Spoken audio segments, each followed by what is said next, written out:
Tessa Landry stood in the middle of the most exclusive restaurant in Chicago, a silver tray in her hand, staring straight at the manager who was pointing his finger at her face in front of dozens of employees.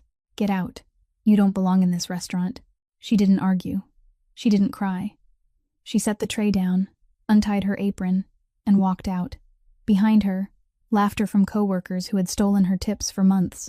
Ahead of her, a November Chicago street, wind cutting through skin, and a future with nothing left.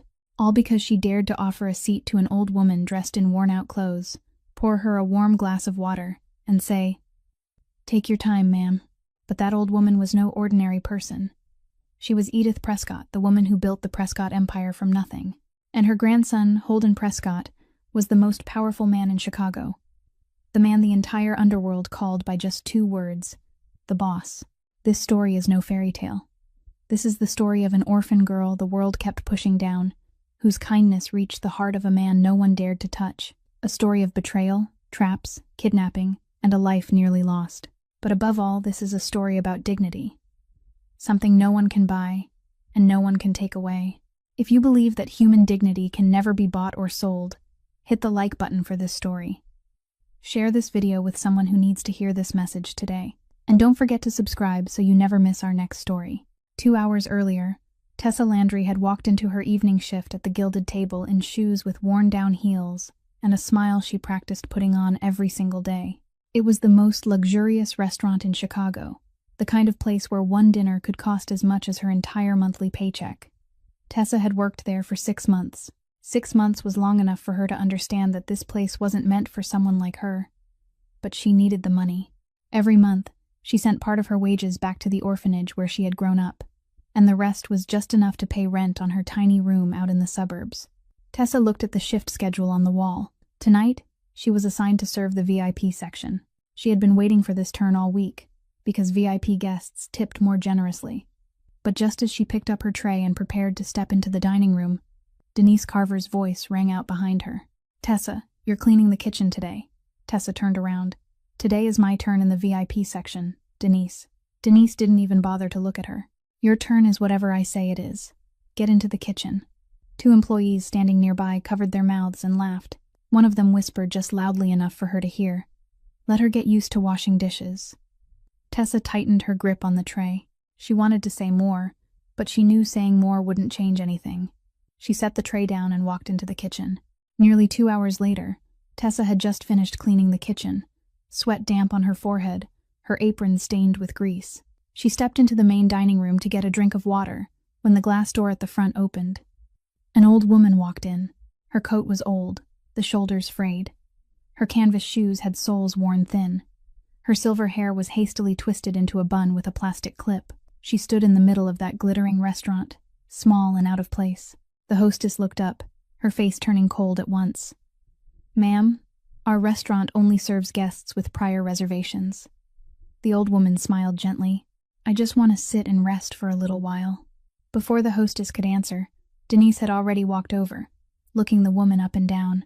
"This isn't a place to rest your feet. Security, please escort her outside." The old woman didn't look angry. She only stood there quietly, her eyes moving around the room as though she were searching for something. Tessa stood beside the bar, looking at the old woman, then at Denise, then at the 2 security guards moving toward them. She didn't think for long. She walked straight over and stood between the old woman and the guards. "I'll handle it," Tessa said to the guards, her voice calm. Then she turned to the old woman and said softly, "Please sit here. I'll get you a glass of water." The old woman looked at Tessa, and her wrinkled eyes brightened. "Thank you, child." Tessa led her to a small table by the window, pulled out a chair for her, then brought her a glass of warm water. Denise stood at a distance with her arms folded, her eyes narrowing, but she didn't say anything yet. The old woman took a sip of water, set the glass down, then looked at Tessa. "Young lady, I'd like to book a dinner table for 10 people, the most expensive menu in the restaurant." Tessa blinked. 10 people, ma'am? That's right. Whatever is the best. Whatever is the most expensive. Choose it for me." Several employees nearby turned to one another and smirked. One of them muttered, "What's she going to pay with? Those torn-up shoes?" Tessa didn't turn around. She nodded to the old woman, took out her notepad, and began working. For nearly an hour, Tessa hurried back and forth between the kitchen and the table, carrying out one dish after another, arranging each plate neatly, explaining every course to the old woman. The old woman nodded, tasted the food, and praised it. Tessa smiled, and for the first time that day, it was a real smile. When the final dish was brought out, the old woman looked over the banquet spread before her and nodded with satisfaction. Wonderful. I'll take it all. Tessa felt a quiet rush of joy. Tonight's bill came to more than $20,000.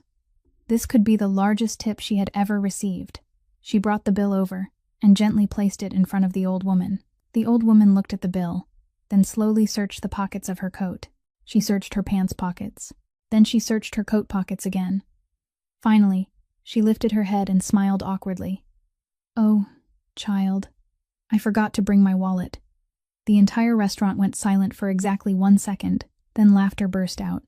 The employees laughed. The guards laughed. Denise stepped forward, the corner of her mouth curving upward. "I told you. People like you don't belong here." Tessa stood beside the table, looking at the old woman. The old woman didn't argue. She didn't explain. She only sat there, her wrinkled hands resting on the table, her eyes lowered slightly. Tessa felt her chest tighten. She knew that feeling. The feeling of having the whole world laugh in your face. She reached into the pocket of her apron and pulled out a small handful of money. It was all the tip money she had saved for the entire month. She placed it on the table in front of Denise. "I'll pay for her water." Then Tessa turned to the old woman and said softly, "It's all right, ma'am. Please go home and rest. Don't think about any of this." The old woman looked at Tessa, her eyes trembling. She took Tessa's hand, her voice falling to a whisper. "You're a good person. Remember that." Denise looked at the money on the table, then looked at Tessa. The manager's eyes went cold. At that same moment, about 5 miles from the gilded table, in the basement of Prescott Tower, another meeting was taking place. There were no candles, no gold-plated menus. There was only a long oak table, 6 chairs, and 6 men sitting as still as statues. At the head of the table sat Holden Prescott, 33 years old, wearing a black suit, with the mechanical watch his grandfather had left him on his wrist. Holden didn't speak much. He rarely spoke much, but when he opened his mouth, the entire room stopped breathing. In Chicago's underworld, people called him by 2 words: the boss. Not because he shouted, slammed tables, or made threats, but because he didn't need to do any of that. Holden controlled everything with silence. And tonight, that silence was pressing down on the shoulders of the man standing in the middle of the room. Ray Shelton, 50 years old, salt and pepper hair, his hands clasped tightly together in front of his stomach. Ray had followed Holden for 12 years, since the Prescott Empire hadn't even been 1/10 of what it was today. He was the most loyal man, at least until last week, when Franklin placed a financial file on Holden's desk with numbers that didn't match. Holden opened the file and slowly turned page after page. The room was so quiet that the sound of paper being turned was clear. Then he stopped, his finger resting on one line of figures. $480,000. Holden's voice was soft, ordinary, as though he were reading a restaurant menu. 12 years. And you sold me for $480,000. Ray swallowed. Sweat dotted his forehead. "Holden, I've followed you for 12 years. Give me one chance. I have a family. I have." Holden lifted his eyes and looked at Ray. Just looked. No frown, no clenched teeth. Just a straight look into the eyes of the man who had sat at his dinner table every Christmas for a decade. 12 years of loyalty. Holden said slowly, "How much would you price it at, Ray?" Ray opened his mouth, but no sound came out. Holden closed the file and placed it neatly in front of him. "You leave Chicago before the sun rises. Don't make me say it twice." Ray stood there for a few more seconds, as though waiting for some miracle to change the sentence that had just been spoken. But Holden had already lowered his gaze back to the document in front of him. For him, the conversation was over. 2 bodyguards stepped forward and placed their hands on Ray's shoulders. Gently but firmly, Ray was escorted out of the room. The door closed. Holden didn't look after him. He sat still for a moment, then lifted his eyes to the 5 men remaining around the table. One by one, slowly, his gaze stopped on each man long enough for them to feel its weight. "Does anyone else want to try?" No one answered. No one moved. One man swallowed. Another looked down at the tabletop. Holden gave a small nod, then opened the next file on the table and began reading the new figures, as though what had just happened were nothing more than a minor item on tonight's list of work. That was Holden Prescott, the man who never raised his voice, because he didn't need to. 10 minutes later, the meeting room door opened. Franklin stepped in, his gray suit perfectly pressed, his face expressionless as always. Franklin was Holden's right hand, the only person allowed to enter this room without knocking. "Boss," Franklin said briefly, "Mrs. Edith is back. She wants to see you." Holden's hand stopped in the middle of the page. His grandmother rarely demanded to see him at this hour. She even more rarely went out alone in the evening. He closed the file, stood, and buttoned his suit jacket. "Where is she?" "The main sitting room. She seems happy," Franklin replied. Holden frowned slightly. His grandmother being happy at 10 o'clock at night after a mysterious outing was either very good or very troublesome. He left the basement, took the private elevator up, and headed toward the main sitting room of the Prescott mansion. He didn't yet know that tonight, his grandmother would tell him about a waitress who had used an entire month's worth of tip money to pay for a glass of warm water for a strange old woman, and his life would never be the same again. Holden walked into the mansion's main sitting room. Edith was seated in her familiar armchair, both hands wrapped around a cup of tea, her eyes wrinkled with age yet shining brightly. She told Holden everything, about the restaurant, about the way the staff had tried to drive her out, about the only girl who had invited her to sit down, poured her warm water, served her for an entire hour, then paid out of her own pocket when Edith said she had forgotten her wallet. Holden listened, and when she finished, he didn't ask a single question. He took out his phone and called Franklin. "Pull up the security cameras from the gilded table. Evening shift. Go back 2 hours." 5 minutes later, Holden was sitting in his study, the screen in front of him replaying everything that had happened. He saw the hostess shooing his grandmother away. He saw Denise ordering security to escort her out. Then he saw that girl. She stepped out from the kitchen area, her apron stained with grease, her small figure standing in the middle of the glittering dining room. She placed herself between his grandmother and the guards, calm, not trembling. Holden fast-forwarded to the final part. The girl reached into the pocket of her apron, pulled out a handful of crumpled bills, and placed them on the table in front of Denise. Holden looked at that small pile of money on the screen. He knew how much servers at the gilded table were paid. He knew that handful of money could have been everything the girl had, and she gave it away for a strange old woman she had never met. Holden turned off the screen and sat in silence for a long time. Then he picked up his phone and called the restaurant's regional manager, Denise Carver, manager of the gilded table. "Don't fire her." The other end of the line went silent for a few seconds, then asked, "Sir, why?" Holden answered briefly, "I'll handle it myself." Then he hung up. The next morning, while Holden was still in a meeting with Franklin, Edith quietly left the mansion. She didn't tell her grandson. She called a taxi and gave the driver the address of the area near the train station on the south side, where she guessed that girl might live. She didn't know the girl's name. She didn't know her address. But she remembered the worn-down heels and the outfit that had been washed so many times it had faded. People who lived in expensive neighborhoods didn't dress like that. Edith walked along 2 streets, past 3 coffee shops, and then she saw her. Tessa was sitting on a park bench near the train station, holding a large cloth bag filled with a few hastily folded pieces of clothing. Beside her feet was a small cardboard box with a few books and a spare pair of shoes inside. She wasn't crying. She was only sitting there, watching people pass by, as though trying to figure out what the next step was supposed to be. Edith sat down beside her, leaving just enough space between them. Neither of them looked at the other. "You lost your job yesterday because of me," Edith said softly. Tessa turned. She recognized the old woman from yesterday, but she didn't look surprised. Perhaps she had no room left inside her for surprise anymore. "I lost my job because I chose to do the right thing. It has nothing to do with you," Tessa replied. Edith looked at the cloth bag by Tessa's feet. "You were thrown out of your home? The landlord couldn't wait anymore. I was 2 months behind on rent. Losing my job meant losing the last place I had to stay," Tessa said, her voice as calm as if she were talking about the weather. Edith was silent for a while. Then she asked, slowly and clearly, "Do you regret it? Helping me, then losing your job, losing your home, losing everything?" Tessa looked straight ahead. A few seconds passed. Then she answered without turning her head, "I'd do it again." 4 words. Edith heard those 4 words, and she knew she hadn't been wrong about this girl. She stood, gently patted Tessa's shoulder, and said, "Take care of yourself." Then she called a taxi and returned to the mansion. Holden was standing in his study when Edith walked in. She told him about that morning, about the girl sitting on the park bench, holding her bag of belongings, jobless and homeless, without shedding a single tear. About the answer made of 4 words. Holden listened, standing still beside the window, looking out over the city of Chicago stretching below. He said nothing for nearly 1 minute. Then he stood, reached for the coat hanging on the hook, and took it down. Edith watched her grandson and smiled. She didn't ask where he was going. She didn't need to ask.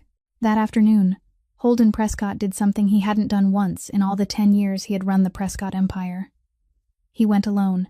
No Franklin, no bodyguards, no private car. He wore an ordinary dark coat, no suit, no mechanical watch from his grandfather. He took the train to the southern part of Chicago, stepped off at the station, and walked 2 blocks to the park near the train stop where his grandmother had told him that girl was sitting. Tessa was still there, the same stone bench, the same cloth bag at her feet. She was holding an old newspaper, turned to the job listings, using a ballpoint pen to circle a few lines. Holden watched her from a distance for a few seconds. He had seen her through security footage. He had heard his grandmother talk about her. But this was the first time he had seen her with his own eyes. She was smaller than he had imagined, thinner, but the way she sat, her back straight, her eyes focused on the newspaper, there was nothing about her that looked like someone who had given up. Holden walked over and sat down at the other end of the stone bench, about half a meter from Tessa. He didn't look at her. He only looked straight ahead, acting like an ordinary man out for a walk who had sat down to rest his feet. Tessa glanced over, then turned back to the newspaper. A few seconds passed. Holden spoke first. "Are you looking for work?" His voice was ordinary, not cold, not warm, the voice of someone making casual conversation on a park bench. Tessa didn't look up. "I'm looking. Found anything yet?" "No," Tessa answered briefly, still not looking his way. She was used to strangers starting conversations in parks. Most of them wanted to ask for money, or sell something, or invite her somewhere she didn't want to go. Holden gave a small nod. "I'm hiring." This time, Tessa turned toward him. She looked him over from head to toe. Dark coat, simple trousers, leather shoes, but not the kind that stood out as expensive. He looked like a middle manager at some company, or the owner of a small shop who needed extra staff. Nothing special. "Who are you?" Tessa asked, her eyes narrowing slightly. "Someone who needs to hire an employee," Holden replied, still looking straight ahead. Tessa said nothing. She had lived long enough to know that when a strange man approached her on a park bench and said, "I'm hiring," the next sentence usually had nothing to do with work. "Thank you. I'm not interested," Tessa said, turning back to the newspaper. Holden took a business card from his coat pocket. The card was simple, white, with only 2 lines. Prescott Tower and a phone number. No name, no title. He placed the card on the stone bench between them. "Monday morning. Come to this address. Ask the receptionist for me." Tessa looked at the card but didn't pick it up. "I don't even know your name." Holden had already stood. He brushed his coat lightly and said without turning back, "You'll know when you come." Then he walked away, his hands in his coat pockets, his posture straight, his steps even, blending into the crowd on the sidewalk, as though he had never sat on that stone bench at all. Tessa watched the strange man's back until he disappeared around the corner. Then she looked down at the business card, Prescott Tower. She picked it up and turned it over in her hand. No name, no logo, no company, only an address and a phone number. That night, Tessa sat inside a 24-hour coffee shop near the train station, where she took shelter for the night by ordering the cheapest cup of coffee and staying there until morning. She used her old phone to search for the words, Prescott Tower, Chicago. The screen showed an image of a glass and steel tower, more than 40 stories high, the headquarters of Prescott Empire, one of the largest business empires in Chicago. Tessa looked at the business card, then looked back at the tower on the screen. She couldn't sleep that night. At 7 o'clock on Monday morning, Tessa stood in front of the entrance to Prescott Tower. She wore the cleanest clothes she still had. A white shirt that had been washed so many times the fabric had grown thin, and the only pair of black trousers she owned that didn't have a stain on them. She looked up at the soaring glass tower, took a deep breath, and stepped through the revolving door. She didn't yet know that the man on the park bench that afternoon hadn't been a middle manager. He was the owner of the entire tower standing before her. Tessa walked up to the reception desk on the ground floor of Prescott Tower, where a woman in a black uniform sat behind a pane of glass. She placed the business card on the counter. "I have an appointment. This person told me to come and ask reception." The woman picked up the card, turned it over, then lifted the internal phone. She spoke a few brief words, hung up, then looked at Tessa with an expression entirely different from before, no longer cold, a little surprised, even a little respectful. "Please follow me." Tessa was led to the private elevator at the end of the lobby, the kind of elevator that had only one button. The steel doors closed, and the elevator took her straight to the highest floor. When the doors opened, Tessa stepped into a wide hallway, the stone floor polished until it shone, the ceiling high, natural light pouring in through large glass panels that looked out over all of Chicago. At the end of the hallway was an oak door already standing open, and there, framed in the doorway, one hand in his trouser pocket, his back resting lightly against a bookshelf, was the man from the park bench. But today, he wasn't wearing that simple dark coat anymore. A black suit, an antique mechanical watch on his wrist, his posture straight, his gaze sharp.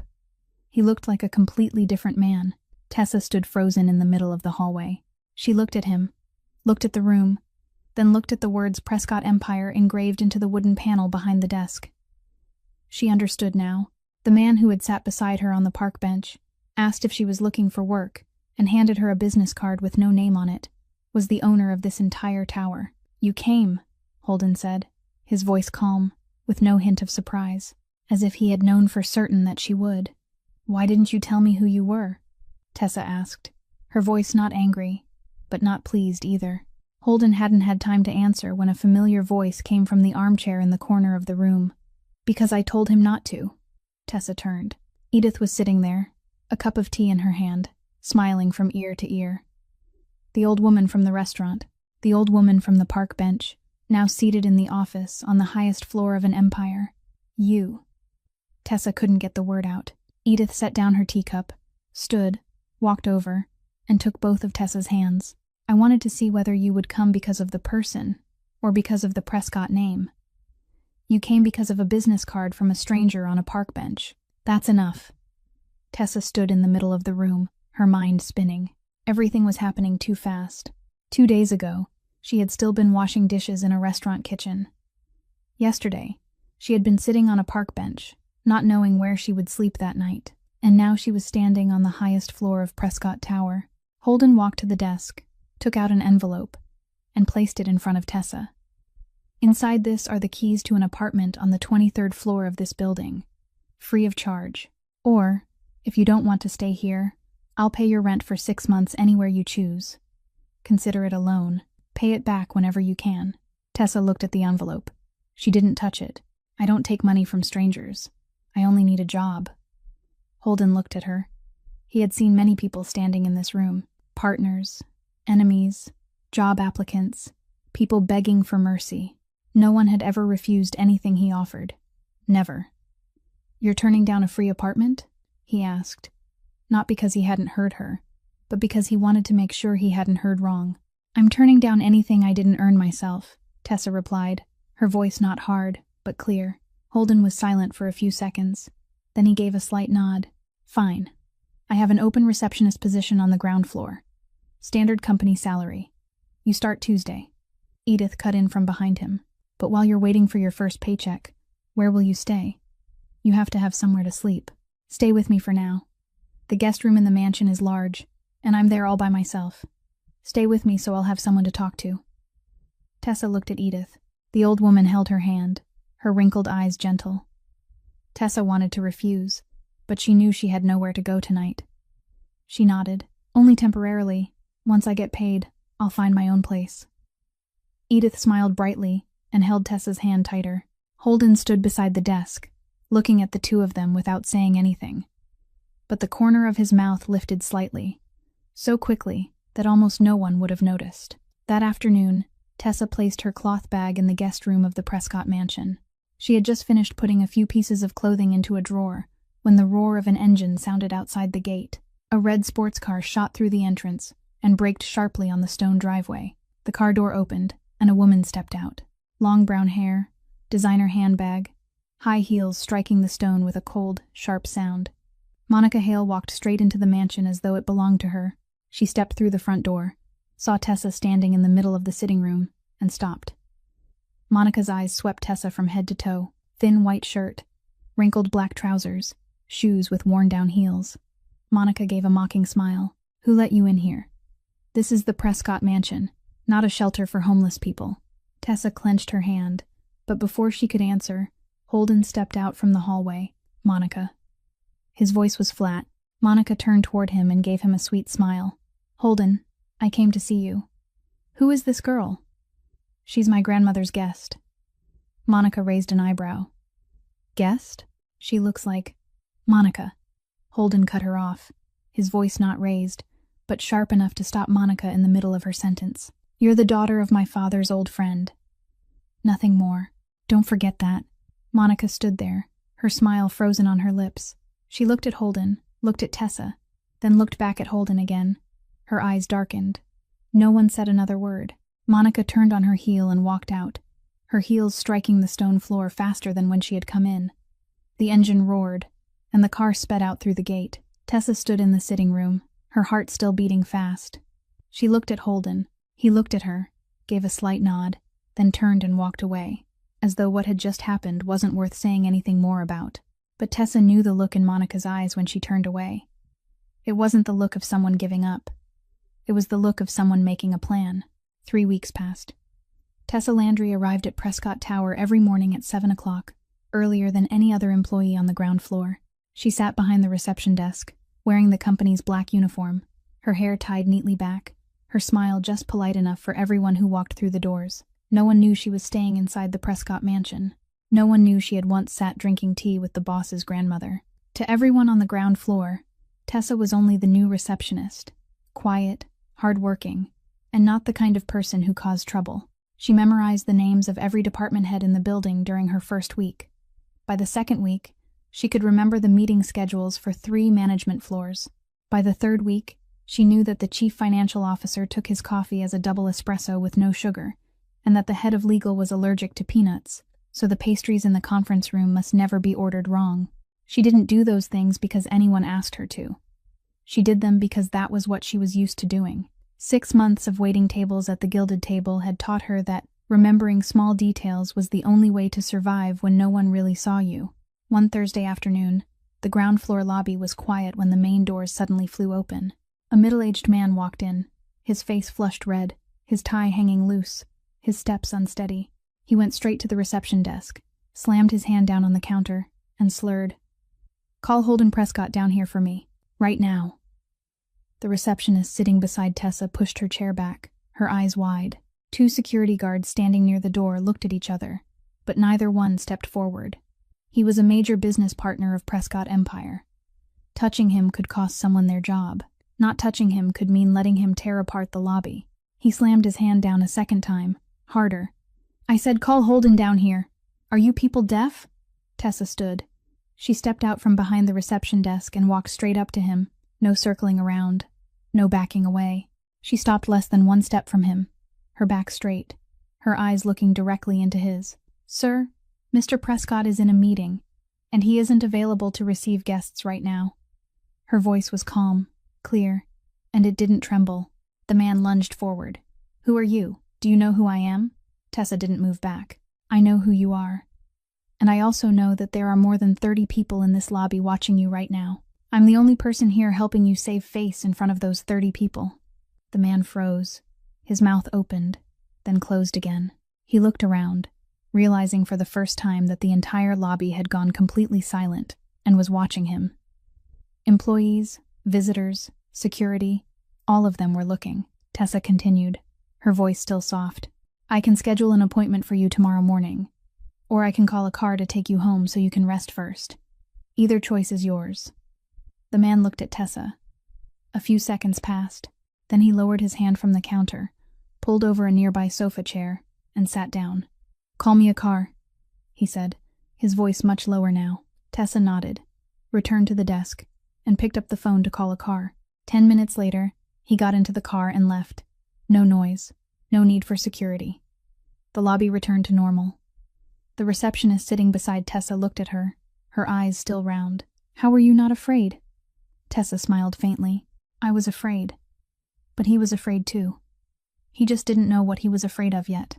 On the 42nd floor, Franklin sat in front of the security camera screen, watching everything that had just happened. He picked up the phone and called Holden. "Boss, the new receptionist just handled a drunk VIP client in the lobby. Alone. No security needed." Holden was silent for a few seconds on the other end of the line. "How did she do it?" Franklin gave him the short version. Holden said nothing more, only ended the call. But Franklin had known his boss long enough to understand that the silence didn't mean he didn't care. It meant the opposite. The following week, the head of human resources knocked on Holden's office door. "Mr. Prescott, I'd like to recommend promoting the receptionist, Tessa Landry, to the position of executive assistant. Her abilities go far beyond her current role. She handles difficult situations better than some managers I've worked with." Holden looked at the proposal. He hadn't suggested it. He hadn't ordered it. This was entirely the decision of the Human Resources Department. He signed it. News of Tessa's promotion spread through the building in a single day, and only 2 days after that, the rumors exploded. Someone discovered that Tessa had once stayed inside the Prescott mansion. The story moved from one floor to another.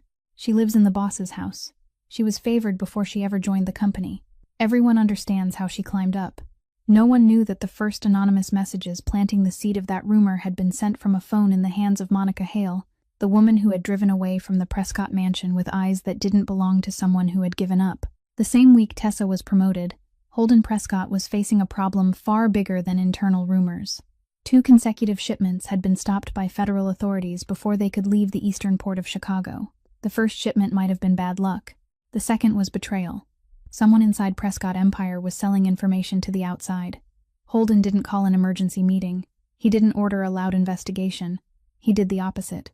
He sat in his office with Franklin and wrote 5 different internal notices about the next shipment. Each version listed a different location, a different time, a different route. Then he sent each version to one department head.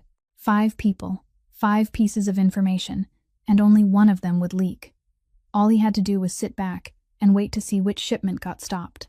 2 days later, Franklin placed the results on Holden's desk. The shipment on the southern route had been stopped. The information about that route had been sent to only one person, Marcus Webb, head of logistics, a man who had worked for Prescott Empire for 7 years. Holden gave a slight nod when he read the name. Not surprised, not angry. He only said 2 words to Franklin: "Bring him up." That afternoon, Marcus Webb stepped into the private elevator and went up to the 42nd floor. He was inside Holden's office for 40 minutes. No one knew how that conversation went. No one heard shouting or the sound of a fist hitting a desk. But when Marcus came out of the elevator on the ground floor, his face was pale, his eyes fixed on the floor, 2 security guards walking on either side of him. Marcus went straight to the main doors, without returning to his desk, without taking any personal belongings, without saying a word to anyone. He disappeared from Chicago that very night and was never seen again. Tessa was sitting behind the assistant's desk when the elevator opened. She saw Marcus step out, his face drained of color, his steps unsteady between the 2 guards. She didn't know what had happened on the 42nd floor, but she saw Marcus's eyes. The eyes of a man who had just seen something that made him want to leave this city as fast as possible. She turned back to her computer screen, but her hands paused over the keyboard for a few seconds. Holden Prescott's world wasn't like any world she had ever known. That same afternoon, Holden dealt with the remaining problem, the rumors about Tessa. He didn't hold a company-wide meeting. He didn't send out a general announcement. He called in 3 people privately. The 3 employees who had led the spread of the rumors about Tessa, the ones who had spoken the loudest, spoken the most, and spoken the cruelest. One by one, he called them up to his office. One by one, they stepped through the oak door, and one by one, they came back out.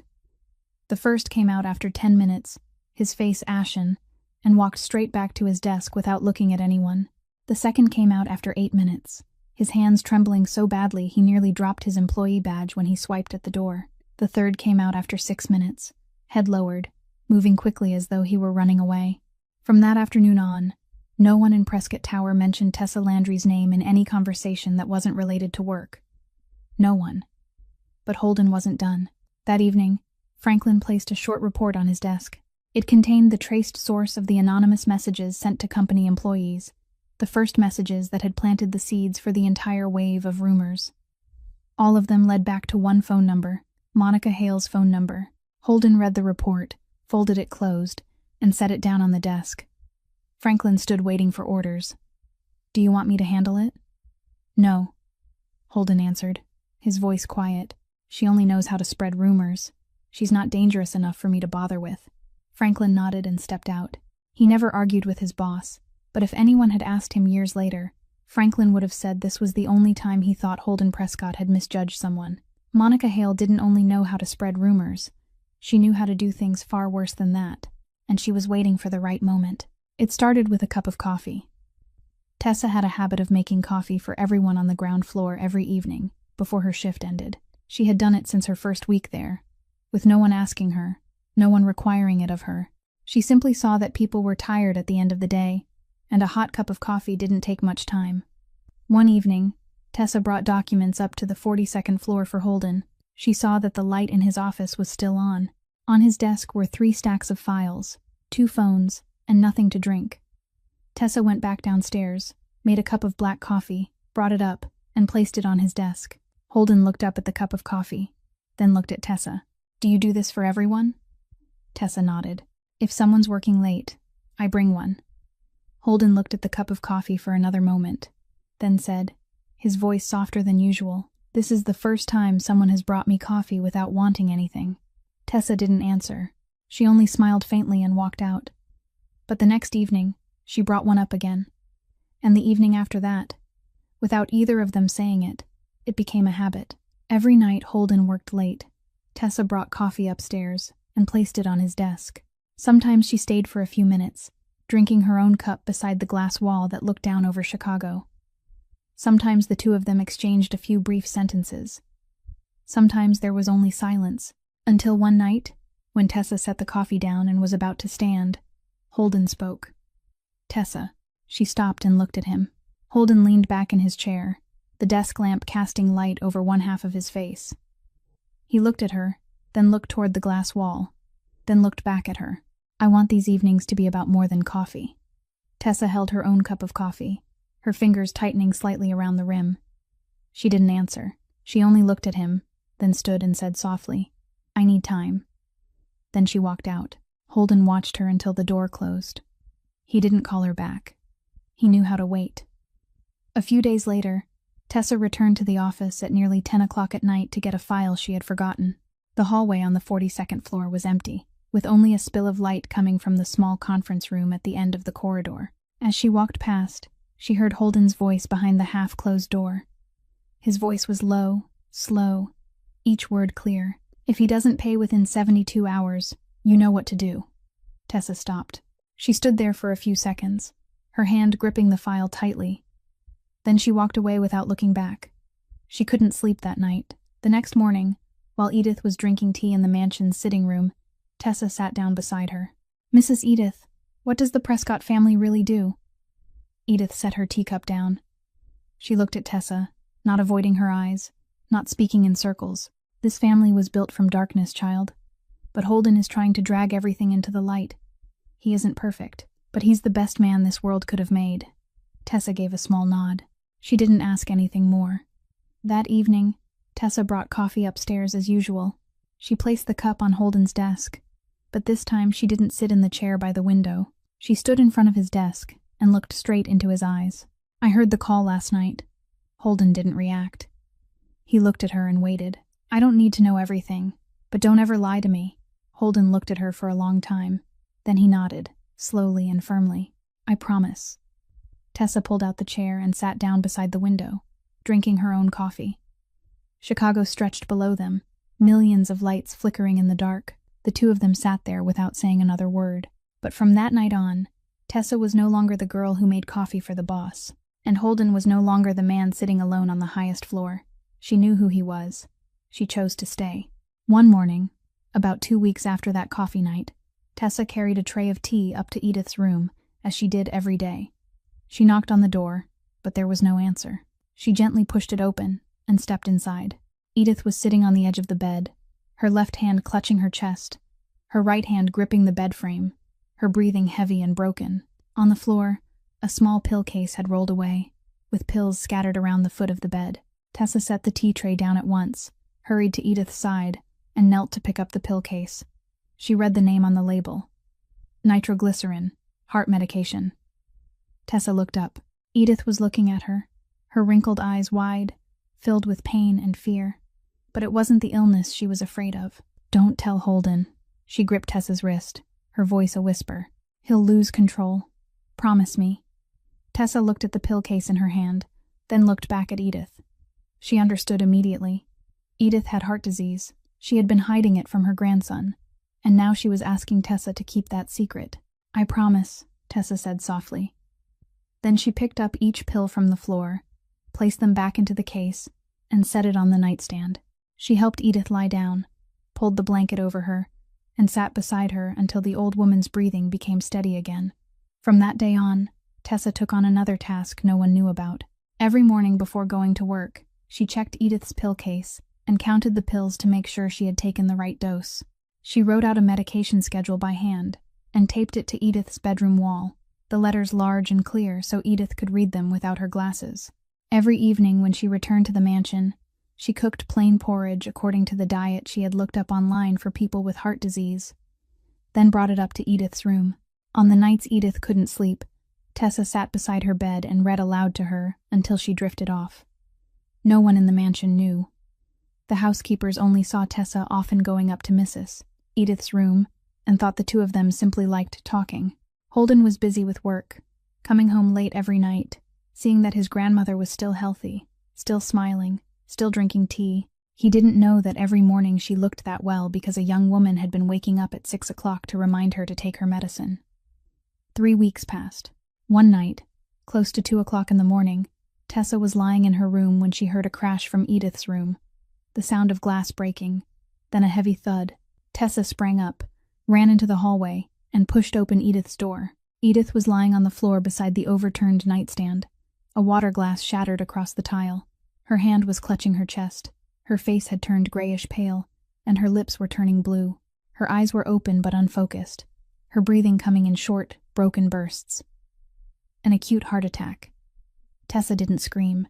She didn't run to call the housekeepers. She didn't call security. She didn't waste time panicking. She rushed to the nightstand, opened the pill case, took out a nitroglycerin tablet, and knelt beside Edith.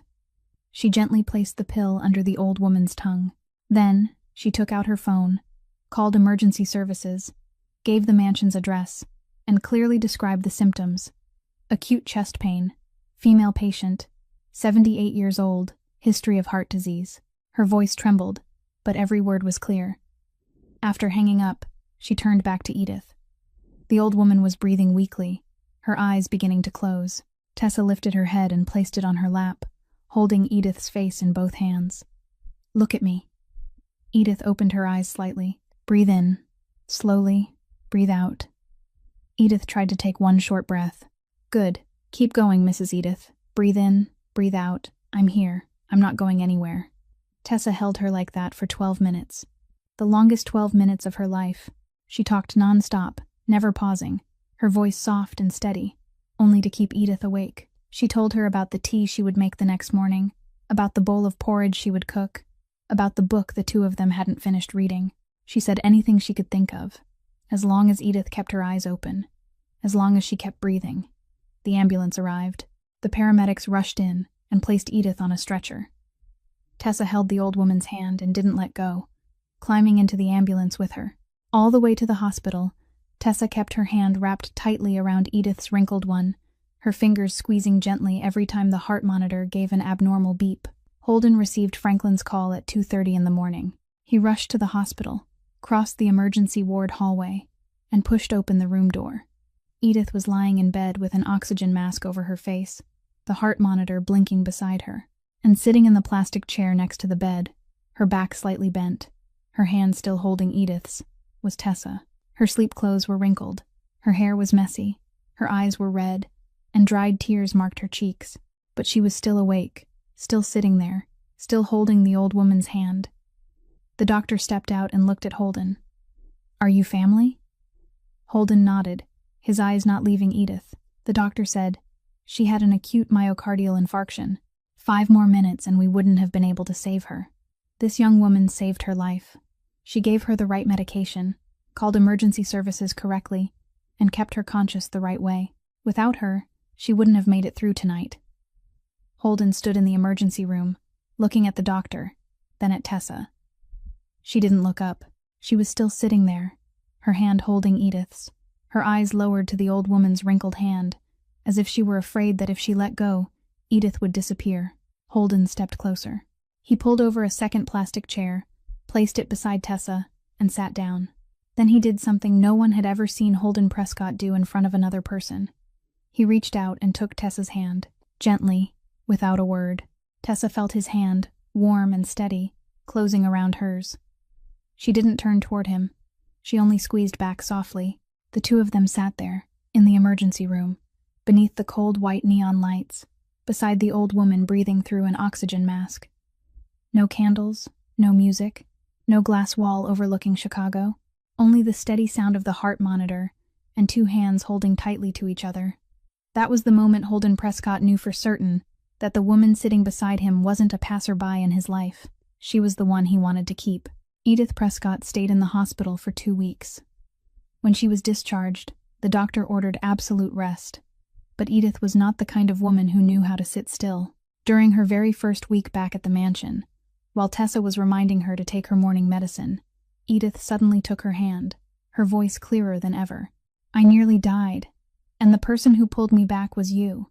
I don't want to wait anymore." Tessa still didn't understand what she meant when Edith called Franklin and gave a series of brief orders. Invite the press. Invite the close families.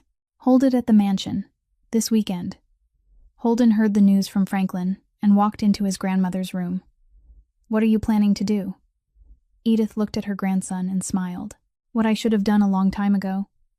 Holden stood there for a few seconds, looking at her. He knew that once Edith Prescott had made up her mind, no one on earth could change it, not even him.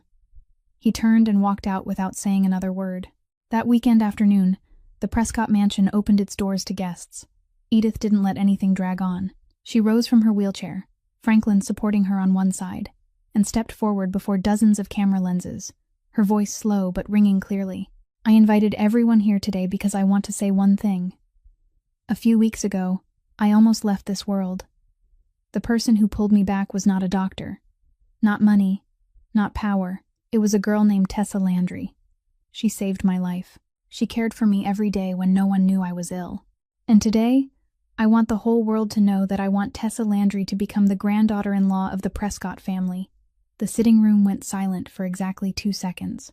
Then came the whispers, the nonstop clicking of cameras, the reporters calling out to one another. Tessa stood in the back, her eyes wide, her hands clasped tightly together. She had not known this was coming. Holden stood by the door, one hand in his trouser pocket, his face expressionless. But his eyes were on Tessa, and there was something in that gaze softer than usual. The news spread within hours. Social media exploded. Chicago news sites ran the headline, "Grandmother of the Prescott Empire declares she wants former Waitress as her grandson's wife." The comments split into 2 sides. Some praised Tessa as a real-life fairy tale. Others called her a social climber. But no one cared about that news more than Monica Hale. Monica was sitting in her apartment when her phone kept vibrating with news alerts. She opened a link, read the headline, then read it again. Her hand tightened around the phone so hard the case crackled. Holden's grandmother, the most powerful woman in the Prescott family, had just publicly chosen Tessa Landry, a waitress with nothing in her hands, as the future granddaughter-in-law. Everything Monica had built over the past several years, the image of Holden Prescott's girlfriend that she had tried to create in society, had been wiped away by one statement from a 78-year-old woman. Monica took a long breath, then picked up the phone. She scrolled through her contacts and stopped at a name she had never dared to call before: Genevieve Prescott, Holden's mother, the woman who lived apart from the family in a penthouse in New York, rarely interfering in family matters. But once she spoke, even Holden had to listen. Monica placed the call and waited through 3 rings. Genevieve's voice came through, cold and sharp. Monica, I haven't heard from you in a long time. Monica forced her voice to stay calm, but worried enough to sound sincere. Mrs. Prescott, I'm calling because I'm worried about Holden. There's a girl no one knows anything about. No family, no clear past. Living inside the family mansion. She's taking advantage of Mrs. Edith's kindness. And now Mrs. Edith is announcing to the press that she wants this girl as her granddaughter-in-law. I'm afraid Holden is being deceived. Monica deliberately left out every detail about Tessa saving Edith's life, about Tessa refusing gifts, about Tessa starting from a receptionist position. She kept only the parts that made Tessa look like an opportunist. The other end of the line was silent for a few seconds. Then Genevieve spoke, her voice slow and heavy. I'll fly back to Chicago tomorrow morning. Monica ended the call and set the phone on the table, the corner of her mouth curving upward. She thought of Tessa Landry, that small waitress, and she believed Genevieve Prescott would crush that girl within a week. But Monica didn't know Tessa. She had never understood people who had nothing to lose and still chose not to sell themselves. And that was Monica's biggest mistake, after Holden's biggest mistake. Both of them underestimated someone who should never have been underestimated. Genevieve Prescott arrived in Chicago the next morning, exactly as she had said she would. She didn't go to the mansion. She went straight to Prescott Tower, stepped into the private elevator up to the 42nd floor, and pushed open the door to Holden's office without knocking. Holden was sitting behind his desk, and he looked up at his mother. He wasn't surprised. Franklin had warned him. Mother, sit down, Genevieve said, her voice an order, not a greeting. She pulled out a chair and sat across from her son, her back straight, both hands resting on her lap. She wore a gray wool coat, her hair pinned high, everything about her radiating power and control. She was the female version of Holden, or more accurately, Holden was the male version of her. Explain this to me. Your grandmother announced to the press that she wants a waitress to become the daughter-in-law of the Prescott family. Are you planning to let this happen? Holden leaned back in his chair and looked at his mother. Tessa isn't a waitress, Mother. She's the executive assistant at my company. And she just saved grandmother's life. Genevieve waved a hand. Saved her life? Anyone who knows how to call an ambulance could have done that. It doesn't mean she deserves to step into this family. Holden looked at his mother without blinking. You flew back from New York just to say that? I flew back here to save you from a mistake. Genevieve leaned forward. You know what this family is? You know what this empire needs. A woman with no name, no family, no past, standing beside you will turn everything your father and grandfather built into a joke. Holden didn't answer right away. He looked at his mother for a long moment, then said slowly, Are you finished? Genevieve tightened her hands. Holden, I'm warning you. And I heard you. Holden stood and buttoned his suit jacket. But I'm not changing my mind. Genevieve walked out of Holden's office, her face cold as stone. She wasn't used to being refused. She was even less used to being refused by her own son. But Genevieve Prescott wasn't a woman who accepted defeat. She simply changed tactics. That very afternoon, Genevieve made 2 phone calls. 2 of Prescott Empire's largest partners, men who had invested hundreds of millions of dollars into the empire. She told each of them that Holden was losing control, that he was allowing an unknown girl to influence his decisions, that the empire was entering dangerous territory. She didn't lie. She merely twisted the truth just enough to make the listener worry. The next morning, both partners called Holden. The message was the same. We're considering pulling our capital. Holden ended the second call and sat still for 30 seconds. Then he picked up the phone and called each man back. When the first partner answered, Holden said, You want to pull out? Fine. I'll buy back your share within 24 hours. Market price, no negotiation. After 24 hours, the price will be different. There was 5 seconds of silence on the other end. Then, Holden, I only wanted 24 hours. Holden hung up and called the second partner. The same message, the same tone. No begging, no explanation, no negotiation. Just one number and one deadline. Less than 2 hours later, both partners called back and withdrew their intentions. No one dared pull money out of Prescott Empire when its owner was willing to buy them out at market price without blinking. That evening, Holden went to see his mother at the hotel where she was staying. He didn't sit down. He stood in front of Genevieve, his hands in his trouser pockets, his voice so quiet that Genevieve had to lean closer to hear him clearly. You're my mother, and I respect that. But this empire is mine. If you interfere in my business one more time, I'll treat you the same way I treat anyone who interferes with this empire." Genevieve looked at her son. She had given birth to him, raised him. But in that moment, the man standing before her wasn't the little boy she had once held in her arms.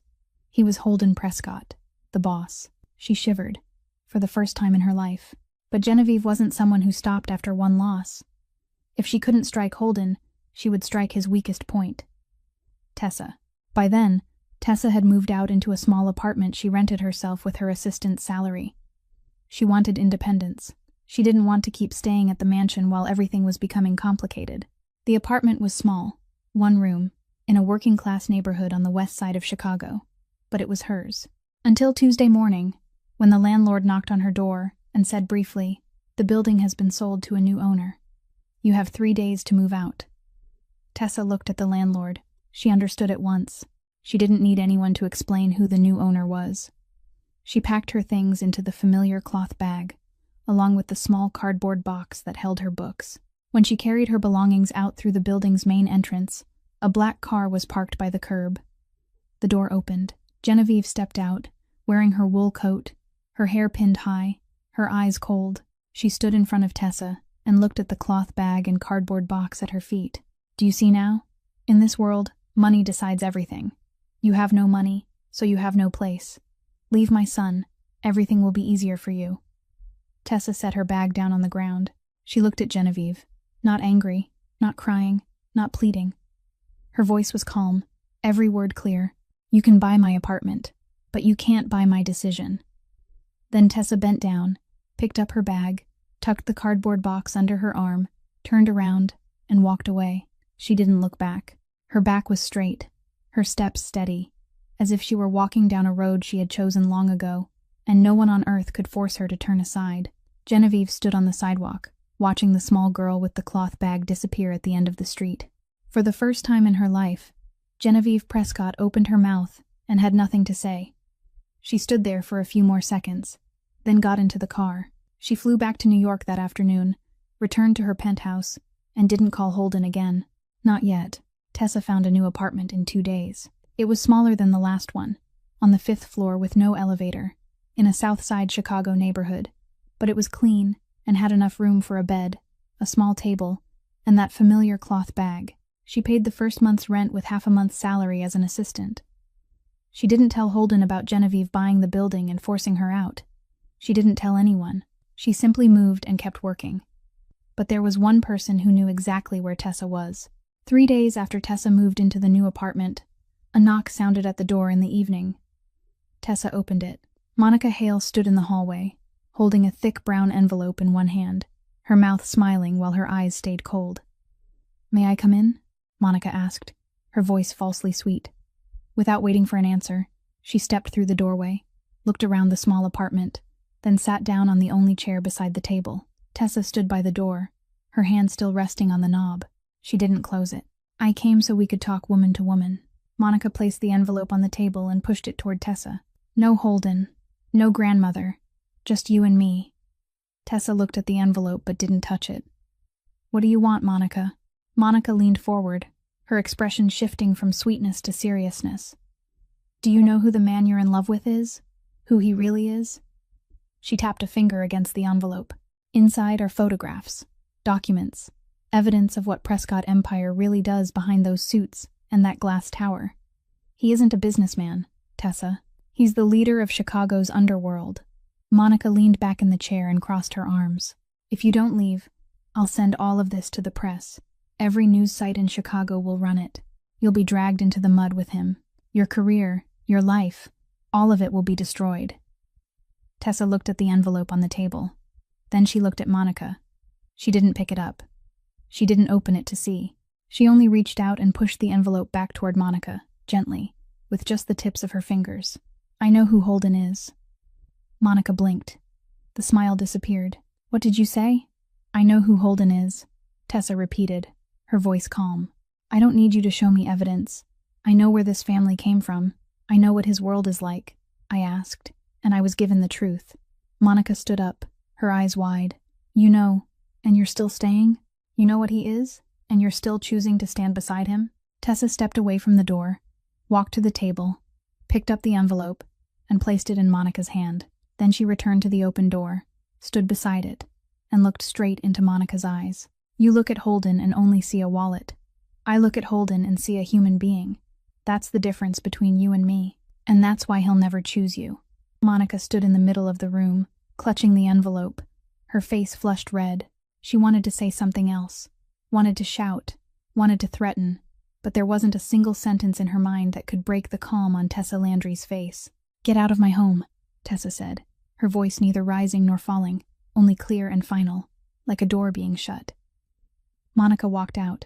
Her heels struck the hallway floor, quick and hurried, without the confident rhythm they had carried when she came in. Tessa closed the door, leaned her back against the wood, shut her eyes, and took a long breath. Her hands were trembling slightly. She wasn't afraid of Monica. She was afraid that one day, Holden's world would swallow her whole. But she had chosen. And she wasn't someone who changed her choice. Out in the hallway, Monica went down the stairs, her hand gripping the crumpled envelope. She had tried using money, like Genevieve. Failed. She had tried using threats. Failed. She had tried using the truth. Still failed. Nothing could move Tessa Landry with words. Then Monica wouldn't use words anymore. She would use action. And that action had already begun taking shape in her mind the moment she sat in her car, the envelope of photographs thrown onto the passenger seat, both hands gripping the steering wheel, her eyes fixed straight ahead on Prescott Tower, glowing against the Chicago skyline. 2 o'clock in the morning. Prescott Tower was silent, like a giant block of steel asleep in the dark. Monica Hale walked through the side door at the back of the building and swiped a cloned access card she had secretly obtained from a compromised insider.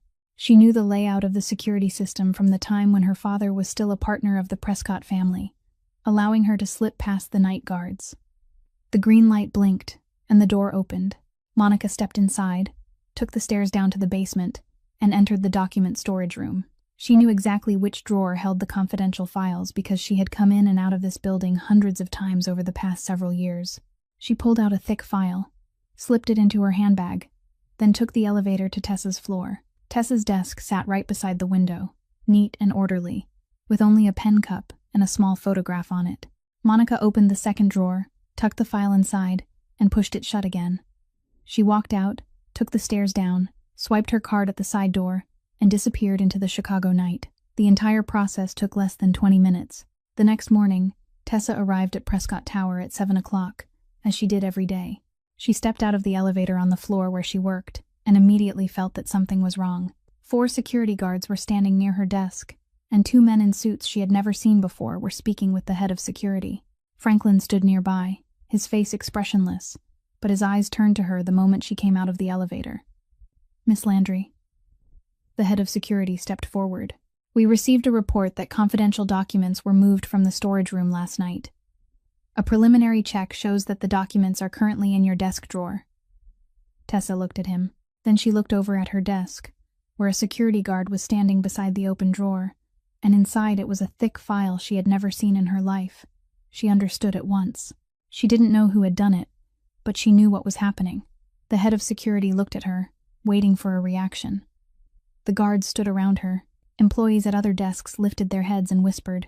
Tessa didn't say, "I'm innocent." She didn't cry. She didn't call Holden's name. She walked to her desk, opened the first drawer, and took out a few personal things. A pen, a small notebook, the photograph. She placed them all into her handbag. Then she removed the employee badge from around her neck and set it on the desktop, gently and neatly. "I didn't do this," she said, her voice clear, not trembling. "But I won't stay in a place where people don't believe me." Then Tessa Landry turned around, stepped into the elevator, and pressed the button for the ground floor. The steel doors closed.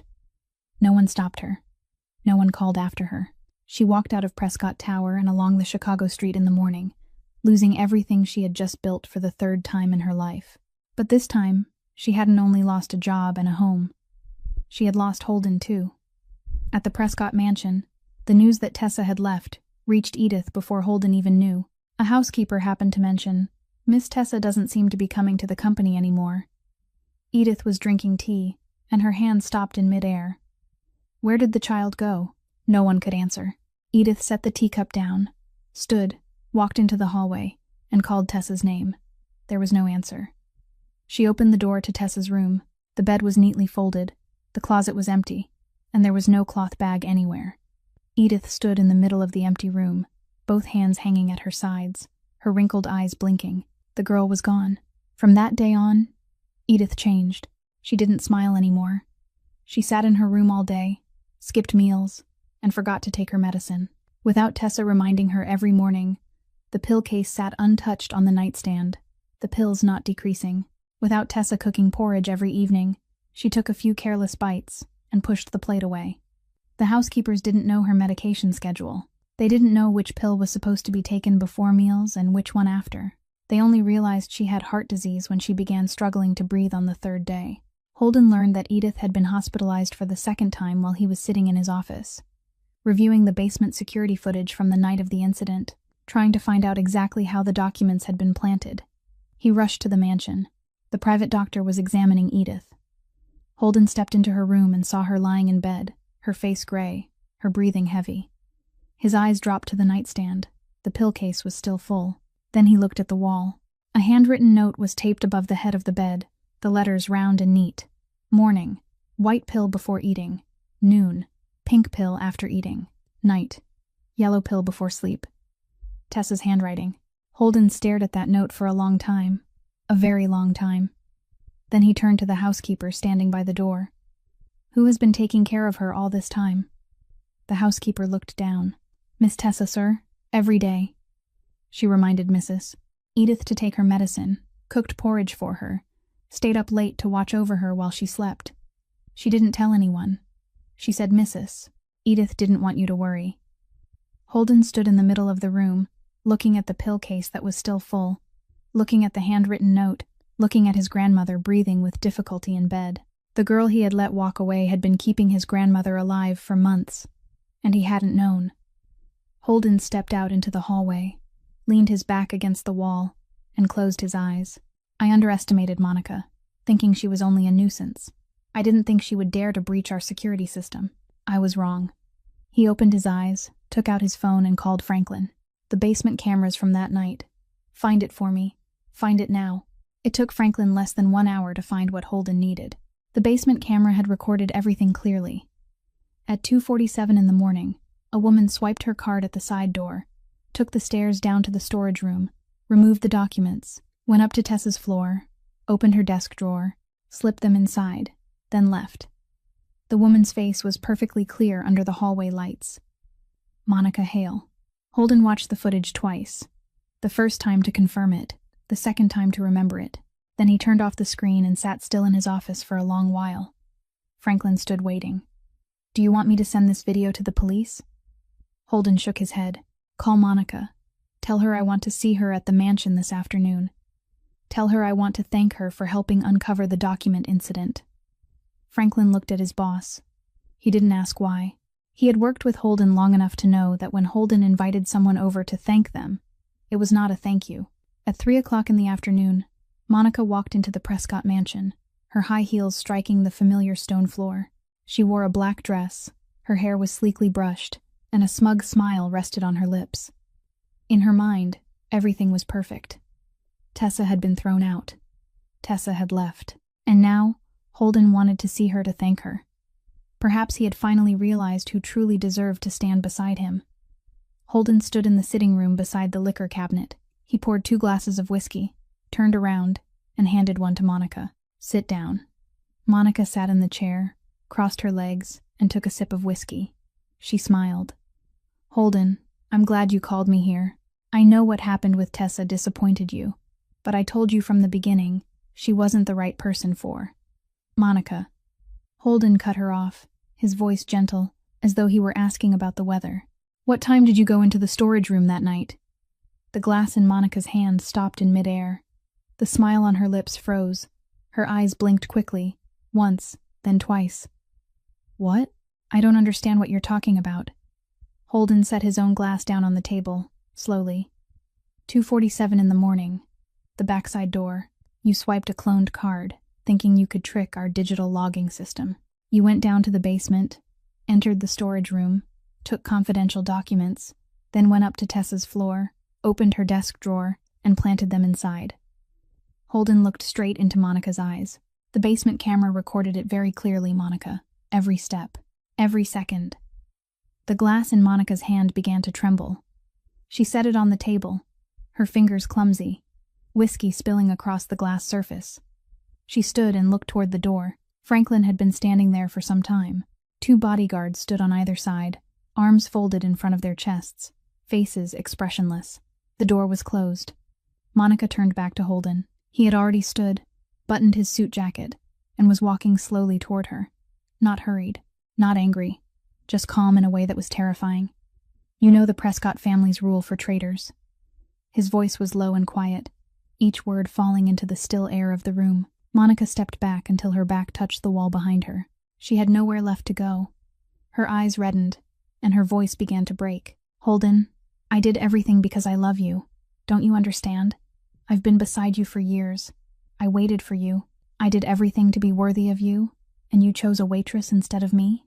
Holden stopped about 1 meter from Monica. He looked at her, and for the first time in that conversation, something changed on his face. It was not anger. It was not pity. It was disappointment. "You don't love me, Monica. You love the Prescott name. You love the car you drive, the parties you're invited to, the doors that open when you say you know me. You don't love me. You love power." Monica opened her mouth, but no sound came out.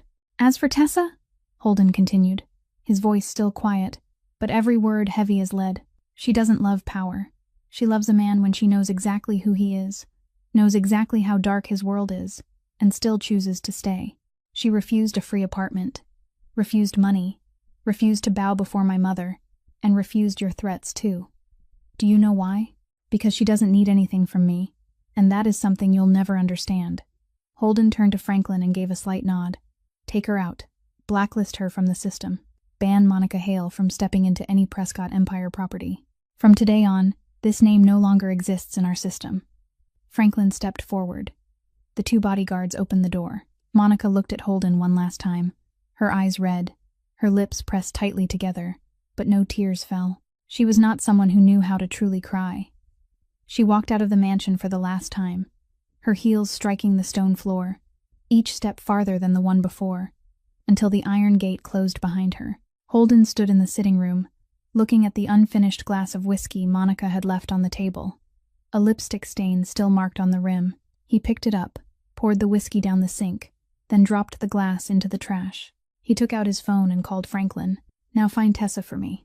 Monica Hale left the Prescott mansion empty-handed, with no access card, no name left in the system, and nothing left at all. She sat in her car, both hands gripping the steering wheel, staring at the iron gate closing behind her. Everything she had built over the past several years, her connection to the Prescott family, her image in society, the doors that had always opened whenever she said her name, all of it was over, and all of it was because of Tessa Landry. Monica drove back to her apartment and sat in the dark for nearly an hour. Then she opened her phone and scrolled to a number she had never dared to call before. Conrad Voss, the strongest opposing force against Prescott Empire on the south side of Chicago. The man whose name she knew because her father had once mentioned him in conversations she wasn't supposed to hear, but had heard anyway. Monica placed the call. Conrad answered after 2 rings, his voice hoarse and cautious. "Who is this?" "Monica Hale, Warren Hale's daughter. I have something you need." Silence held for 3 seconds. Then, "I'm listening." Monica spoke quickly, briefly, precisely. She gave Conrad Tessa Landry's daily schedule. What time she went to work, what time she came home, the shortcut she usually walked through every evening after stopping at the supermarket to buy food, the narrow alley behind the apartment building where there were no cameras and Franklin's coverage didn't reach. "That girl is Holden Prescott's only weakness," Monica said. "You want Prescott Empire? Start with her." Conrad hung up. He didn't thank her. He didn't need to.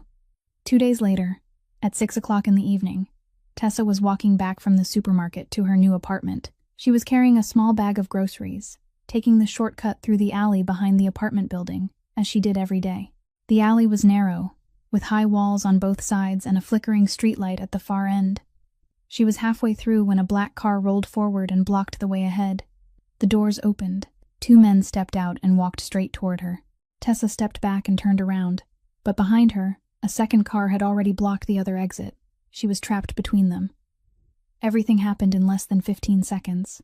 The two men came forward, one holding her shoulders, the other forcing her into the black car. The grocery bag fell to the ground, and cans rolled across the asphalt. The car sped away. Tessa sat inside the car, her hands tied with plastic zip ties, her eyes covered with a black cloth. She didn't scream. She counted. She counted each second, each turn, each time the car slowed down. She guessed the drive lasted about 40 minutes, leaving the city and heading toward the southern suburbs. The car stopped. She was taken into a wide space, where footsteps echoed against a concrete floor. A warehouse. The blindfold was removed.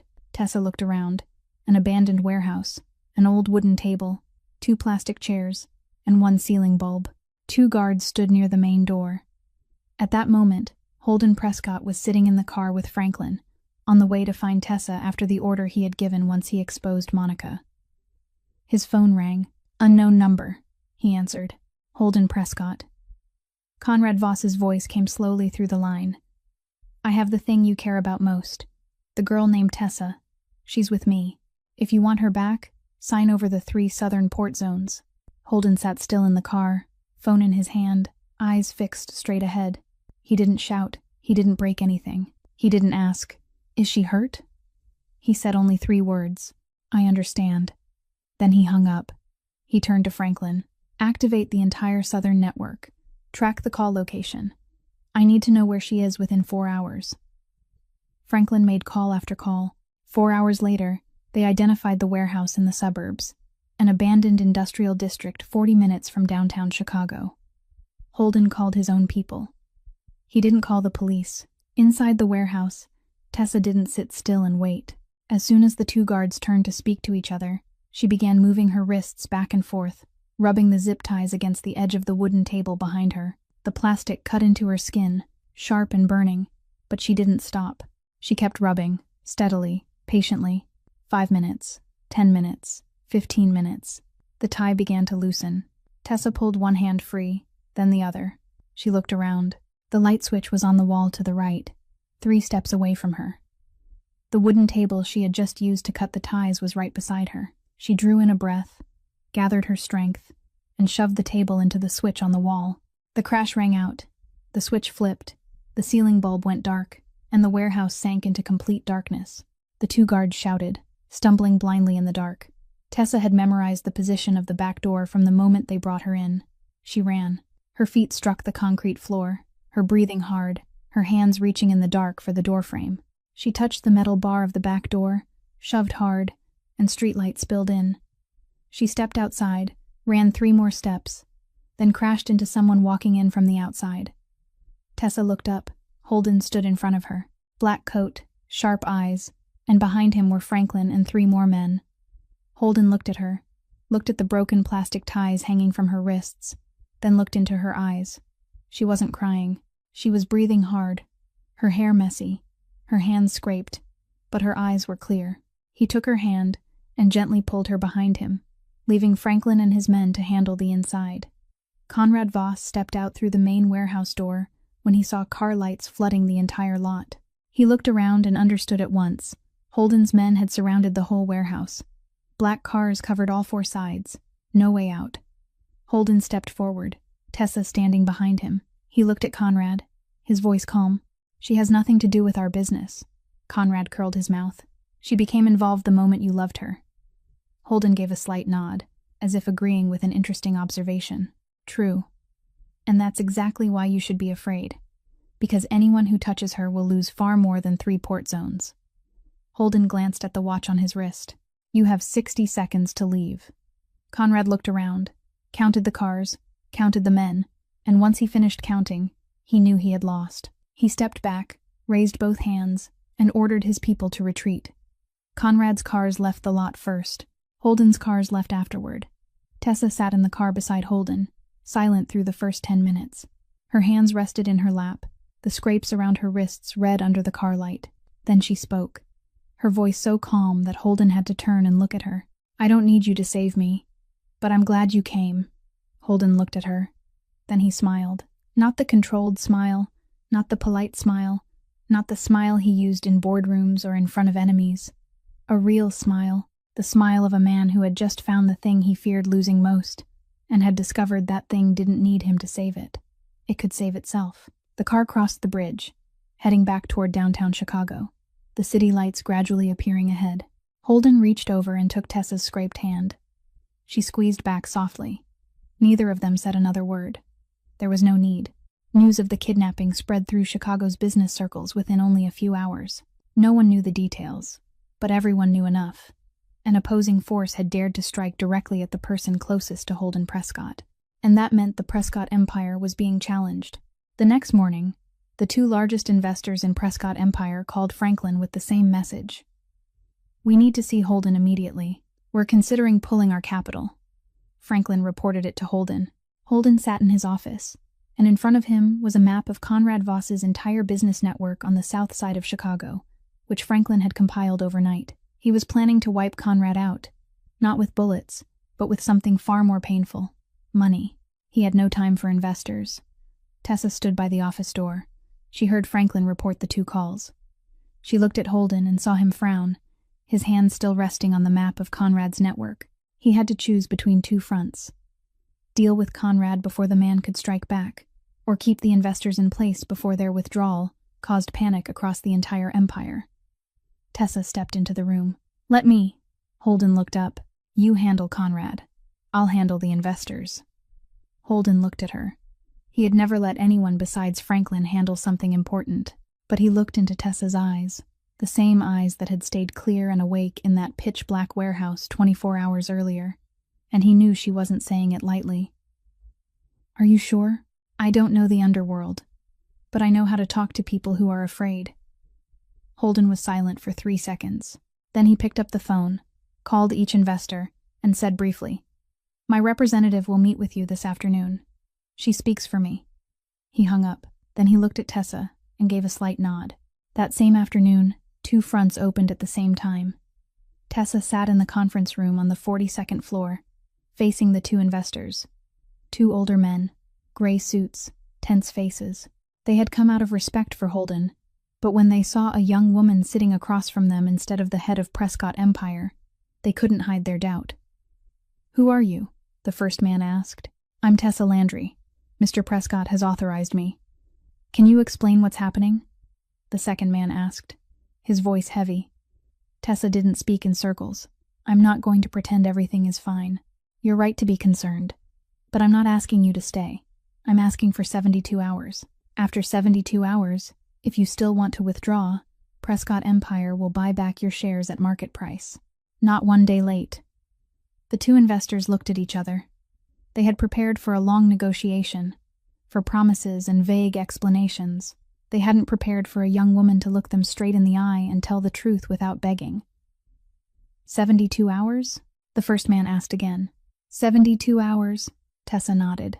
The 2 men looked at each other once more, then they nodded. At the same time, Holden began to strike, not with fists, with phone calls. He called every one of Conrad Voss's suppliers, one by one. The same sentence every time. "Starting today, anyone who delivers goods to Voss won't deliver goods to Prescott anymore. Choose." No one chose Voss.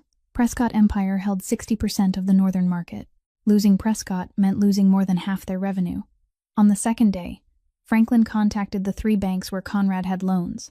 Holden didn't ask the banks to do anything. He simply sent them Conrad's real financial report, the one Conrad had hidden for 2 years. The banks decided on their own to freeze the accounts. On the 3rd day, Conrad's largest partner in the South announced that he was pulling out. Conrad Voss sat in his empty office, watching his empire fall apart piece by piece, without a single gunshot being fired. He picked up the phone and called Holden. "You destroyed me." Conrad's voice was hoarse. Holden replied, his voice calm as always. "You touch someone who belongs to me. You lost everything. That's the rule."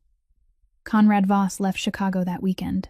No noise, no announcement, simply gone. The entire Southern Territory fell into Prescott's hands without costing a single drop of blood. 72 hours after the meeting with Tessa, the 2 investors called back. Neither one withdrew. When Holden learned what Tessa had done, he asked, "Where did you get the number 72 from?" Tessa smiled faintly. "Nowhere. I just knew how much time you needed to finish it." Holden looked at her for a long time. This was when he knew for certain that Tessa Landry wasn't only the woman he loved, she was the woman who could stand beside him. 2 days later, Monica Hale was arrested by the FBI at O'Hare International Airport while trying to board a flight to Los Angeles. Holden had handed over all the evidence of Monica providing information to Conrad to federal authorities. She stepped into the police car, her hands cuffed, and didn't look back. No one came to see her off. That night, after everything had settled, Holden and Tessa sat in the office on the highest floor of Prescott Tower. No coffee, no documents, only the two of them and the glass wall looking out over Chicago at night. Holden leaned back in his chair, his eyes turned outward, but he wasn't looking at the city. He was looking at someplace much farther away, a place he rarely returned to. My mother left when I was 10 years old. Tessa sat still. She didn't ask. She didn't interrupt. She only listened. She couldn't bear this life. The midnight phone calls, the strangers coming and going, the things she saw but wasn't allowed to ask about. One morning, she stood at the door with a suitcase, looked at me, and said, "Come with me." I looked at her, then looked at my grandmother standing in the kitchen. I chose to stay. My mother walked out the door and never came back. Holden was silent for a few seconds. I got used to people leaving. My mother, my father, friends, partners. Everyone had a reason. Everyone had a limit. And I learned that you shouldn't try to keep anyone, because keeping them doesn't change anything. Tessa looked at him. She saw Holden Prescott, the boss whom all of Chicago's underworld called by those 2 words. The boss. Sitting there with the eyes of a 10-year-old child watching his mother walk out the door. She reached out and placed her hand over his. "Your mother didn't abandon you. She wasn't strong enough to stay. Those are 2 different things." Holden turned to look at her. No one had ever said that to him before. No one had ever separated those 2 things for him. Leaving because you don't love someone, and leaving because you don't have the strength to endure, are completely different things. And for 23 years, he had made them one. He said nothing. He only turned his hand over, took Tessa's hand, and squeezed it softly. That was all he needed to say. The next morning, Genevieve Prescott left her penthouse in New York, but not to fly back to Chicago to see Holden. She hired a car and went to an address she had quietly searched for all through the night, the orphanage where Tessa Landry had grown up. She came alone. She told no one. She stepped through the gate and looked around the small grounds. There was a playground with swings, a few plastic chairs, and walls painted with bright pictures. It wasn't luxurious, but it was clean and orderly. The director came out to greet her, startled to see a woman dressed like Genevieve standing at the gate. Genevieve didn't introduce herself. She only asked, "Did a girl named Tessa Landry grow up here?" The director nodded, her eyes brightening. "Tessa? She's our pride. She grew up here from the time she was little, completely on her own. Every month, she still sends money back to the orphanage, even though her income is barely enough. Whenever she's free on weekends, she comes back and teaches the children to read." Genevieve listened and said nothing. She looked out at the yard. A little girl, about 6 years old, was sitting in the corner of the playground, holding a picture book, murmuring each word as she read. Genevieve walked out, went over to the little girl, and sat down beside her. "What are you reading?" The little girl looked up, smiled wide, showing a missing tooth, and proudly held up the book.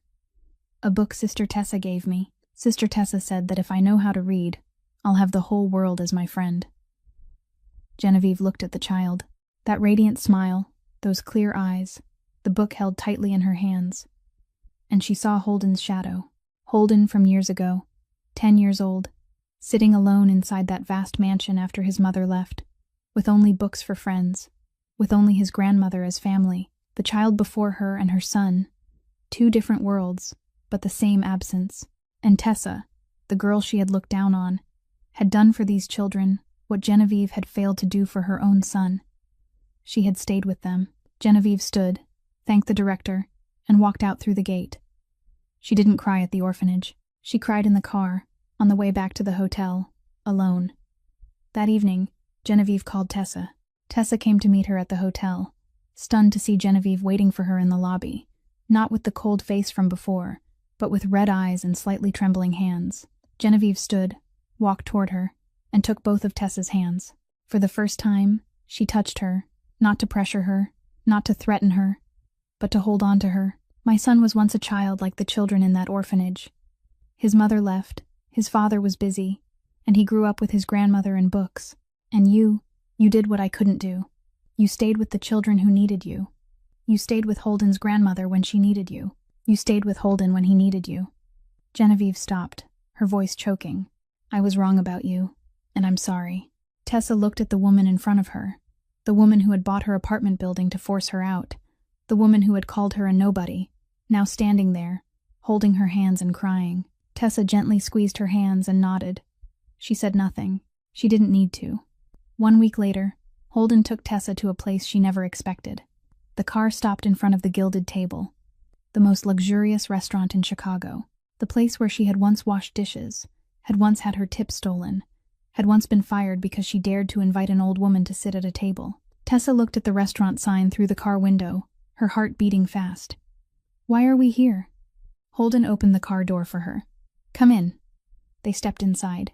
The dining room was still the same, the floor polished until it gleamed, the chandelier sparkling, the employees in black uniforms, and standing behind the manager's counter, Denise Carver was still there, still wearing that arrogant face, still carrying eyes that looked down on everyone, until she saw who had just walked through the door. Denise's face went pale. Tessa Landry, the waitress she had fired, standing beside Holden Prescott, the owner of the entire empire this restaurant belonged to. Holden walked straight up to Denise. He wasn't angry. He didn't raise his voice. He only looked at her and said, I kept you here all these months. Do you know why? Denise shook her head, her eyes wide. Because I wanted you to see this day. You're fired. Discrimination and bullying have no place in my empire. Denise stood there, her mouth open, but no sound came out. The employees around them stood still and watched. No one laughed. No one spoke. Denise removed her manager's badge, placed it on the counter, and walked out the door. Holden turned to Tessa. The restaurant was quiet. Then he did something no one in that restaurant, no one in the entire city of Chicago, had ever imagined Holden Prescott would do. He took a small black velvet box from his coat pocket and went down on one knee on the restaurant floor. Tessa looked down at him. He opened the box, and inside was a diamond ring. Tessa Landry, you're the first person who saw me. Not the empire, not the power, but me. Will you stay with me? Tessa looked at him. She didn't cry. She only bent down, took the hand he was holding out with the ring, squeezed it softly, and said one word. Yes. One day before the wedding, Tessa drove to the orphanage where she had grown up. She didn't bring her wedding dress. She didn't bring diamonds. She brought only herself. The orphanage director met her at the gate, hugged her tightly, then led her into the storage room in the back. She opened an old iron cabinet and took out a small cardboard box that had yellowed with time. I've kept this for you for almost 20 years. I was waiting for the day you came back to take it. Tessa opened the box. Inside was a bracelet braided from rope, the cord frayed and faded by the years. On the face of the bracelet, 2 letters had been clumsily carved by the hand of an 8-year-old child, T.L. Tessa Landry. She remembered the day she made that bracelet, the first day she came to the orphanage, knowing no one, owning nothing but the clothes on her body. She had sat in the corner of the yard, found a piece of rope, braided it into a bracelet, and carved her name into it, because she was afraid that if she didn't carve it there, no one would remember she had ever existed. Tessa held the bracelet in her hand, her fingers brushing over those old letters. She didn't cry. She only held it tightly, then put it on her left wrist. The next morning was the wedding day. Tessa wore a white dress, with the diamond necklace Holden had given her around her neck, but on her left wrist, beside the new watch, was the worn rope bracelet. Holden waited for her at the end of the aisle, watching her walk toward him, then his eyes stopped on her wrist. What's that bracelet? Tessa looked down at her wrist and smiled. This reminds me where I came from, so I'll never forget. Holden looked at the rope bracelet, then at the diamond necklace, then into her eyes. He said nothing. He only took the hand wearing that rope bracelet and held it tighter. It was the largest wedding in Chicago that year. The Prescott Mansion opened its doors to hundreds of guests, from business partners to the closest families. But no one was more important than the woman sitting in the front row. Edith Prescott, 78 years old, sat in a wheelchair, wearing a traditional elegant gown, her wrinkled hands resting on a small wooden box. When Tessa and Holden finished the ceremony, Edith signaled for Franklin to wheel her forward to the bride. She opened the wooden box with trembling hands. Inside was the Prescott family heirloom brooch, old gold set with blue stones, passed down through 3 generations.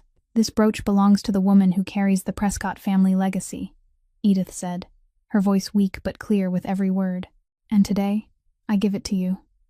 Tessa knelt in front of the wheelchair and held Edith's trembling hands. Edith pinned the brooch to the front of her dress, her hands shaking so much that she had to fasten it twice. Tessa held her hands and said softly, "I'm not going anywhere anymore." Edith looked at her, her wrinkled eyes shimmering. "I know." Behind the rows of guests, a special small group sat in the right corner. The children from the orphanage, dressed beautifully, their hair neatly combed, their eyes wide as they looked around the magnificent mansion. When Tessa turned to look at them, the children clapped and cheered, smiling brightly. The little girl Genevieve had once met in the orphanage yard waved at Tessa, grinning from ear to ear. Tessa waved back. Genevieve stood behind the rows of seats, looking at the children, looking at Tessa, then turned her face away and wiped her tears with the back of her hand. 1 year after the wedding, Tessa Landry Prescott stood before hundreds of people in a large hall in downtown Chicago. She announced the opening of a charity foundation named The Next Step, dedicated to supporting young people in hardship, helping them learn trades, find work, and build new lives. Holden sat in the front row, watching Tessa speak, and in his eyes was a light Franklin said he had never seen in his boss in all the 10 years he had worked with him. That evening, Holden gave Tessa a set of documents. She opened them, the ownership transfer papers for the Gilded Table. "I bought it. From now on, it's yours. Do whatever you want with it." Tessa looked at the papers, looked at the name of the restaurant where she had once carried trays, washed dishes, had her tips stolen, and been pointed at and thrown out. She turned the Gilded Table into a vocational training center for young people in hardship. The restaurant still served guests, but behind the kitchen was a classroom. Every new employee was someone who needed a chance, just like Tessa once had. And the first rule Tessa posted on the kitchen wall was, "Anyone who walks through this door deserves respect. Anyone."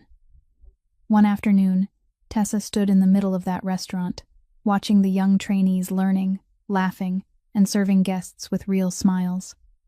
She looked down at her left wrist. The rope bracelet was still there, beside the diamond watch Holden had given her for her birthday. She remembered the day she had held a silver tray and stood in this very restaurant, with Denise pointing at her in front of dozens of employees. She remembered the old woman in the worn coat sitting at the table by the window, drinking the warm water Tessa had poured. She remembered the crumpled tip money she had placed on the table. And she understood that dignity wasn't in the silver tray she had once carried, nor was it in the diamond she was now wearing. It was in the moment she chose to pour a glass of water for an old woman no one else bothered to look at. It was in every time she was knocked down and still stood back up, still refused to sell herself, still remained herself even when the world tried to change her. Good people don't always meet good things, but dignity, that is something no one can give you, and no one can take away. This story is for everyone who feels too small in this world. You aren't small. You just haven't met the right person who can see your worth. But whether you meet them or not, your dignity is still yours. No one can buy it. No one can take it away. If today's story touched your heart, please hit the like button to support us so we can continue telling stories like this. Share this video with someone you want to hear today's message. And don't forget to subscribe to the channel so you won't miss the next stories. We'd truly love to know how this story made you feel. Please leave a comment below and share the thoughts from deep inside your heart. We read every comment, and every word you share is what motivates us to keep going every day. We wish everyone watching this video good health, a joyful life, and peace every day. Thank you for listening. Goodbye, and see you again in the next video.